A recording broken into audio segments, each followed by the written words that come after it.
guys, it's Adria, and for today's video, I have another pet peeves video for you guys. You guys love these, so I keep digging through my brain and trying to think of more first world problems to rant about. So just a little disclaimer, I do not think any of these are the end of the world. It's just kind of funny to talk about little tiny things that tick us off and, you know, see if people can relate, because I feel like a lot of my pet peeves you guys can relate to, so why not? Let's just talk about them. So the first one, this may not be a pet peeve, this may be like my trigger to break the law, possibly. When my iMovie crashes, okay? YouTuber life, I am constantly editing videos, so I need my iMovie to be fast and reliable. There are some times I will be editing and then my little cursor will get that little rainbow spinny thing of death and I'm like, no, I know what this means, it's gonna crash. And you know what I do? Because now I know that it's coming, now I turn away. I turn away from my computer when I know that iMovie is gonna crash. Do you ever just turn away because you just know it's gonna happen? It's like, well, that's the end of that. I'm just gonna look away for a minute and I'll turn back in a few minutes when I've calmed down. I think my iMovie just needs to be updated.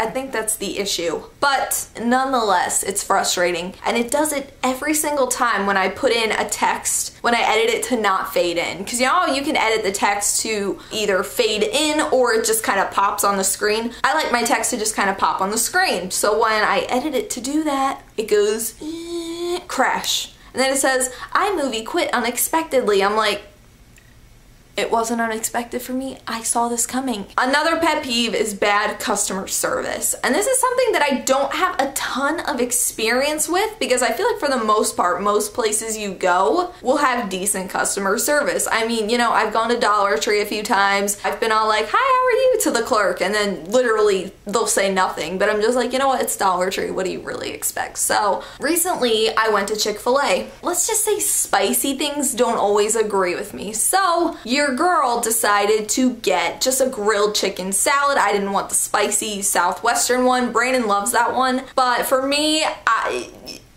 it kind of debilitates me for a day, so, you know, I have to be easy on my stomach. So I just wanted I think it's like the garden salad or something like that. It was Memorial Day. The order was not repeated back to us, which I didn't even notice at first. You know, like when something bad happens and then you kind of trace your footsteps backwards, like, whoa, where did this start going wrong? So I realized that they didn't even read the order back to us. Brandon took the order in the drive-thru, and they gave us 2 spicy southwestern salads when I didn't want one. And they didn't even give us the right dressing, nothing. And you know what put the icing on that damn Chick-fil-A cake, honey? When Brandon said thank you as we were ready to pull away, we did not get the signature Chick-fil-A My Pleasure.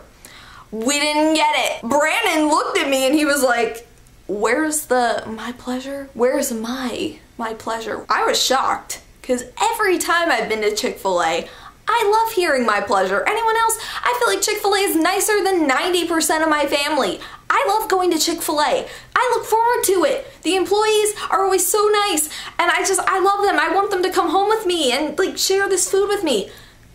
But you know what? I can get over that. What I can't get over is getting home and realizing you don't have the salad that you want. I did not expect that from Chick-fil-A. I know you're probably like, why didn't you check the food? Hindsight is 20/20, sweetheart. And I probably will now always check the food. And I do that at every other place besides Chick-fil-A because Burger King would always mess my food up. But that's to be expected. That's Burger King. But when you go to Chick-fil-A, you're expecting an experience. I don't just go to Chick-fil-A for the food, honey. I go for the experience. Know My Pleasure? And now I'm gonna have spicy diarrhea for the next 2 days.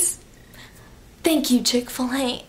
But you know, I worked in the food industry. I worked in it. I know working on holidays sucks, okay? I did do a double on Easter Sunday once. Honey, it sucks, okay? I get it. I know you probably wanted to be at your Uncle Bob's barbecue in his pool taking snaps. I get it. And I know you had to work at Chick-fil-A on Memorial Day, but you know what? I know you probably weren't super peppy and you probably weren't pleased to serve me that day, but I would have at least appreciated the food that I ordered. Another pet peeve, it's a very small one. Those little twisty tie things on bread, on like a bag of bread. What does that thing do? Okay? Once you open that bag up for the first time, once you take away its innocence. Once you open up that bag, what does that twisty thing do? Okay, and I find myself saving it, like holding on to it like it's sacred, like, oh, I can't throw this away. Where would I get another one? I'd have to buy another loaf of bread. Those twisty things, okay? You need those plastic square things, okay, that you stick onto the bag. That helps. What does that twisty little strand of nothing even do? It doesn't do anything, okay? I twisted up that bag of hot dog buns and I was twisting that thing around it and the whole thing came undone. I'm just like, I'll eat all of the buns. I don't care. I don't want to tie up this bag. It's useless.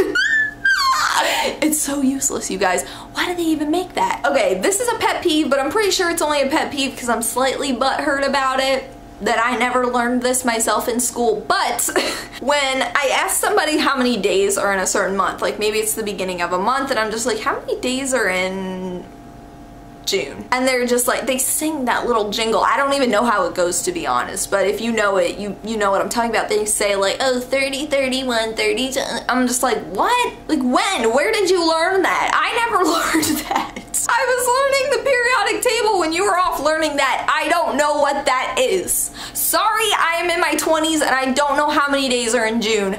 I'm sorry. So when people sing that stupid song, it's like, I didn't ask you to sing me a song.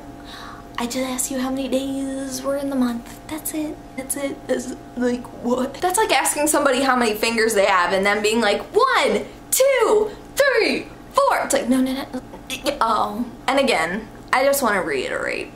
I'm only acting dramatic for the video. It makes it more fun to watch. In reality, it's just kind of like, oh, that's kind of annoying. Whatever. Let's go watch Diners, Drive-Ins, and Dives. I don't really care. This one is something that my fellow artists will be able to relate to.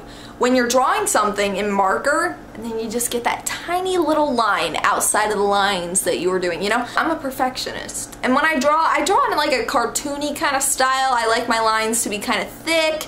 I like a lot of color. You know, I'm not really about like the fine lines and sketching and stuff, because I feel like with sketching, it's really easy to kind of cover up a little mistake. Like, oh, whoops, that little line wasn't supposed to be there. Oh, I can just do more sketchy stuff and it hides it. But when you are doing those crisp, straight lines that you just want to look so perfect, and I like sneeze, or my phone goes off, or something nudges me, something happens, and then that little line is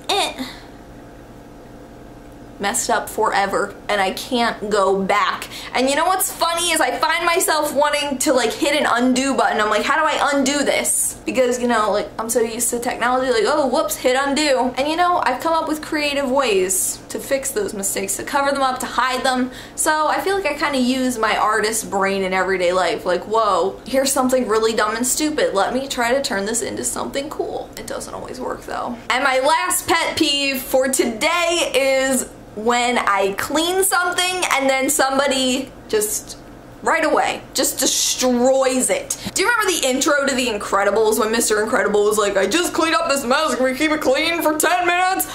That is me, okay? Spirit animal Mr. Incredible, because can we just take a minute to, like, Mrs. Incredible was kind of thick though, like, she was thick, she could get it. Anyway, when you clean up a mess and then it's just ruined, okay? I do have a touch of the OCD, but I feel like any person, if you spend time fixing something, cleaning something, working on something, and then someone immediately undoes it, oh, that is like when you've just finished washing all the dishes and then somebody comes and puts a plate in the sink. That is a big middle finger to your life. If I just cleaned the toilet, you are not gonna go poop in that toilet. You are gonna hold it for at least an hour because that toilet looks and smells amazing. I would eat cereal out of that toilet right now. You are not going to ruin that. I'll like take a day where I just clean the entire bathroom. Sink will be all clean, and then Brandon comes home. What do you think he does? He shaves on the sink. No.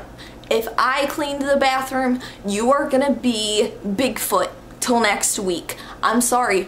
you're not gonna get those little hairs all over this clean sink. You're not gonna ruin it for me. At least wait 5 minutes, or wait till I'm not looking. You know what? Do whatever you will, but like just wait till I'm not looking, okay? Like if you're gonna mess up something I just did, like just wait for me to leave the room and then do it. You know what I mean? I don't need this middle finger in my face. Wow, Adria, why'd you even bother doing this in the first place? When I was younger, I loved vacuuming. I would vacuum like every day after school. Again, the OCD kind of thing. You know what I loved most about vacuuming was the lines it left on the carpet. I had this room in my old house I used to live in.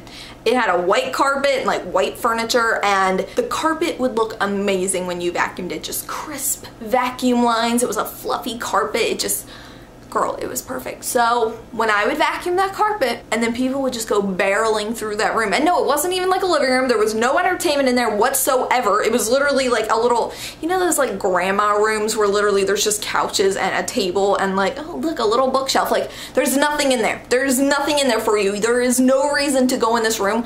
I would vacuum that room, have the crisp carpet lines, and then my siblings would go barreling through that room for no freaking reason. No reason. I understood, you know, the living room. We live in it. But this room, it didn't even have a name. We called it the white room.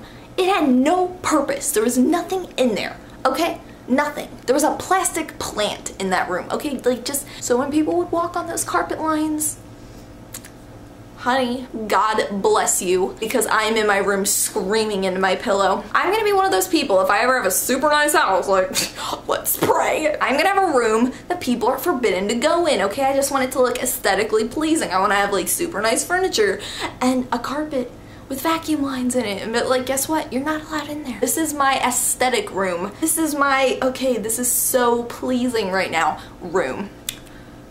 That's my vacuum line room. Don't go in there. Okay. I don't even know what to say, you guys. I could go off on a tangent about, I mean, you know Adria can go off about anything when she's ranting about vacuum lines on a carpet. But anyway, I hope you guys enjoyed this video. If you did, be sure to give it a thumbs up and let me know down in the comments below if you can relate to any of these. So yeah, if you enjoy Pet Peeves videos, I'll have a playlist down below for more if you'd like to hear me go off on more tangents. I know a lot of people don't like these. They think it's just me complaining and like, you know, bitching and but it's fun. I do it for fun. It's just amusing and funny. I don't, you know, I'm not gonna turn off my camera and be like, oh, I'm so angry now. Do I look angry? I'm not. I feel like when you say like, oh, do I look mad? Then people are like, yeah, actually you do. So yeah, thank you guys so much for subscribing. My subscribers have been going up like crazy lately, so I'm just so overwhelmed. Just thank you guys so much. And if you haven't already, you can follow me on YouNow. I do live broadcasts, so if you have a YouNow, feel free to check that out and follow me. And yeah, we can hang out on live streams, so that's fun. Yeah, I will see you guys again real soon. Until then, panda hugs. I love you guys.